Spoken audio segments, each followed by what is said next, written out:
Papež Frančišek se je 12. maja zvečer v kapeli prikazoval najprej zbral tihi molitvi. Sledil je blagoslov sveč. Sveti oče je svojo prižgal na velikonočni sveči, zatem pa zbrane vernike pozdravil. Med drugim je dejal, da čuti, da mu jih je zaupal Jezus in sprejemam in izročam Jezusu vse, še posebej tiste, ki to najbolj potrebujejo, kakor nas je naučila Marija, je dejal in dodal. Ona, mila in skrbna mati, naj jim izprosi Gospodov blagoslov, je papež dejal na začetku govora.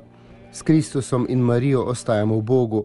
Če namreč hočemo biti kristjani, moramo biti marijanski, moramo priznati temeljni življenjski in previdnostni odnos, ki povezuje Marijo in Jezusa in ki nam odpira pot, ki vodi k njemu, je nadaljeval sveti oče, ki je nato vsem zbranim zastavil vprašanje, kdo je Marija za nas?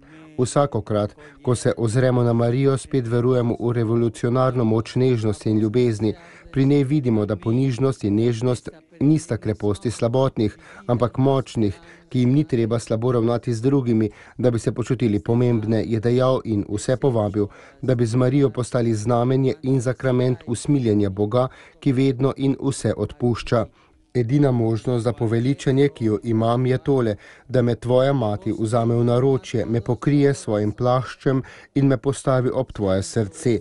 Tako bodi, je ob sklepu nagovora dejal papež Frančišek, ki je nato zbranim molil tudi rožni venec.